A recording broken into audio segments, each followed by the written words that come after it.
Social media প্ল্যাটফর্মটা কিন্তু এমনই, যাদের ভিডিওতে ভিউজ হচ্ছে তাদের কিন্তু হুড় হুড় হুড় হুড় করে বাড়ছে, আর যাদের কিন্তু ভিউজ হচ্ছে না তারা দিনের পর দিন পরিশ্রম করে গেলেও না তাদের সেই জায়গাটা তৈরি হচ্ছে না, এমনটাই কিন্তু আমি দেখছি অনেকের। তো যাই হোক, চেষ্টা করে যাব, একদিন ঠিক সফলতা আসবে এই বিশ্বাস নিয়ে কিন্তু এগিয়ে যাচ্ছি একটু একটু করে তোমাদের সবার ভালোবাসায়।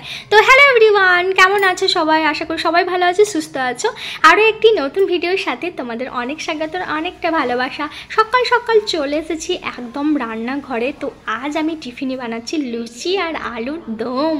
তো ওইদিকে তো লুচিগুলো ঝটপট করে বেলে নিয়েছি, আর এইদিকে দেখো আলুগুলো আমি প্রেশার কুকারে বসিয়ে দিয়েছি, আর এইদিকে একটা পেস্ট বানিয়ে নিলাম। আমার কাছে আদা রসুনের পেস্টটা শেষ হয়ে গেছে, তার জন্য মিক্সিতে পেস্ট করে নিয়েছি, সাথে একটু লঙ্কা দিয়েছি, বেশ ঝাল ঝাল করে বানাবো তার জন্য। আর সাথে একটা নারকেল এনে দিয়েছিল কাল রাতে কিরণ, তো ওটা একটু কিছু বানাবো ভাবছি, দেখি কি বানানো যায়। তো এই দিককার মানুষরা নারকেল খেতে ভীষণভাবে পছন্দ করে, ওদের প্রত্যেকের বাড়িতে কিন্তু নারকেল একটার বেশি কিন্তু আনা থাকে, আর ওরা কিন্তু প্রত্যেক রান্নাতেই কিন্তু যেমন কারি পাতা দেয় তেমনি কিন্তু নারকেলটা ওদের দেওয়া লাগে আর কি। তো যাই হোক, ওই দিকে কিন্তু আমার লাল লুচিগুলো ভাজা হয়ে গেছে, তারপরে এইদিকে আমি আলুর দমটা বসিয়ে দিয়েছি। অল্প তেল দিয়ে, জিরে ফোড়ন দিয়ে, পেঁয়াজ কুচনো দিয়ে যে মশলাটা বানিয়েছিলাম ওই মশলাটা দিয়ে ভালো করে কষিয়ে নিয়ে অল্প একটু আলুর দমের মশলা দিয়েছিলাম যাতে একটু টেস্টি হয়। তারপর আলুগুলো দিয়ে ভালো করে কষিয়ে 10 থেকে 15 মিনিট ঢাকা দিয়ে রেখে দিয়েছিলাম। জাস্ট আমার হয়ে গেছে আলুর দম রেডি। অল্প একটু গরম মশলা ছড়িয়ে দিয়েছি ওপর দিকে, ধনেপাতাটা থাকলে একটু বেশি ভালো হতো, টেস্টি হতো আর কি, তো ছিল না।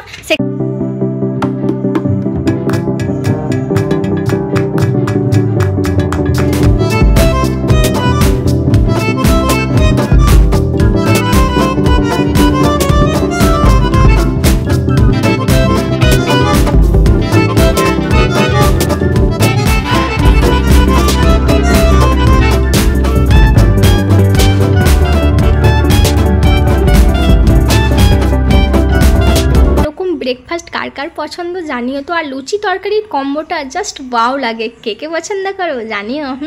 তো আমিও এইদিকে পুজো টুজো করে একদম খাওয়া দাওয়াটা করে নিচ্ছি। তো যাই হোক, চলো ভিডিওটা দেখতে থাকো।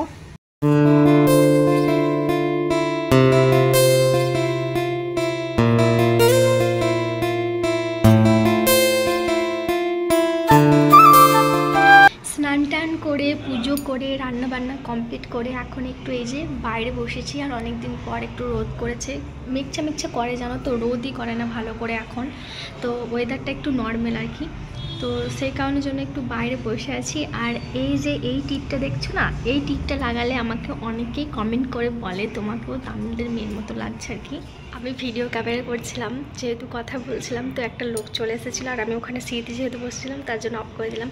তো এই যে এই টিপটা লাগালে না অনেকেই আমাকে কমেন্ট করে, তারপর এখানে সবাই বলে যে তোমাকেও লাগছে, তো আদৌ কি সত্যি আমাকে তামিলদের মেয়ের মতো লাগছে তোমরা একটু জানিও তো। আর এখানকার তামিলদের মেয়েগুলো একটু হাইটে শর্ট সবাই নয়, কিছু কিছু মেয়ে আর কি, তো আমাকেও বলে তোমাকেও আমাদের মতনই লাগছে, আদৌ কি সত্যি তোমরা আমাকে জানিও তো কেমন লাগছে। তো এই পাশটায় দেখো। তো যাই হোক, চলো ওইদিকে কী রান্না বান্না হয়েছে না হয়েছে চলো তোমাদেরকে একটু দেখাই। আর এই যে আমি এখন বারান্দাতে দাঁড়িয়ে আছি, আর এই যে ওই জায়গাটা আমার বসার জায়গা, আর এই যে এই সিঁড়িটা, এই দুটো হচ্ছে আমার বসার জায়গা আর কি। তো এখন সবাই যেহেতু ধরো আপন রুমে আছে, ধরো সবাই রান্না বান্না করছে আর কি, তো আমার তো হয়ে গেছে, তার জন্য একটু বাইরে এসে এই যে চলাফেরা করছি। তো যাই হোক, চলো দেখতে থাকো। আর আজকে চুলে একটু তেল নিয়েছি, কালকে যেহেতু বৃহস্পতিবার, তো ভাবলাম চলো আজকে চুলে একটু তেল নিয়ে নিই, কাল শ্যাম্পু করে নেবো। তো তোমাদেরকে দেখাই যে আজকের মেনুতে আমি কি বানিয়েছি। এইদিকে ভাতটা নামিয়ে নিয়েছি, হয়ে গেছে, আর আছে ধনেপাতার বড়া, বাঁধাকপির সবজি, আর আছে গরম গরম ডিম কষা একটু আলু দিয়ে। তো যাই হোক, আর ধনেপাতা আমার যে কি পরিমাণ পছন্দ, দেখো না সমস্ত সবজিতেই ধনেপাতা দিই। এইদিকে দেখো নারকেলটা আমি ভেঙে নিয়েছিলাম, আর জানো তো বাড়িতে যদি একটু ভালো মন্দ খাবার থাকে না, আমার কিন্তু মন ফুক করে কখন ওটা খাবো। তো যাই হোক, খেতে একটু বেশি বেশি ভালোবাসি তার জন্য। তো তারপর আমি খাওয়া দাওয়া করে দুপুরবেলা ঘুমিয়েছিলাম, তারপরে এই যে বিকালবেলা ঘুম থেকে উঠে আমি একটু স্কিন কেয়ারটা করে নিলাম। দেখো আমি সন্ধ্যাটা বসিয়ে দিয়েছি, আর সন্ধ্যা টন্ধা বসিয়ে দেওয়ার পর আমিও একটু রেডি হয়ে নিলাম। আর এখন যাব একটু বাইরের দিকে, দেখি টুকিটাকি কিছু খাবো আর কি, তো সেটাই আনবো গা। তো অনেকদিন থেকে মুড়ি খাচ্ছি, তো মুড়ি খেতে ইচ্ছে করছে না, তো ভাবলাম সন্ধ্যাবেলা একটু বেরোই বাদ দিকে আর কিছু একটা আনি কিনে। তো যাই হোক চলো বাদ দিকে যাই। আর হ্যাঁ, কিরণের একটা প্যান্ট সেলাই করতে দেওয়া আছে, আর এখানে জানো তো এক একটা প্যান্ট সেলাইয়ের দাম, মানে যে কোনো সেলাই বলো, চুড়িদার বলো, মানে সেলাই করতে গেলে, শুধু সেলাই আর কি করতে গেলেই 50 টাকা করে। তো আমি হাতে টাকা নিয়ে নিয়েছি, তো এখন যাচ্ছি আর কি আনতে। তো যাই হোক চলো। আমাদের যে জায়গায় রুমটা নিয়েছি কিরণ, সেই জায়গার পরিবেশটা এত সুন্দর আর মনোরম, খুব ভালো লাগে এখানটা। তো যাই হোক আমি চলে এসেছি এখন এই টেলারের কাকুটার দোকানে, তো এখান থেকে আমি নিয়ে নিলাম।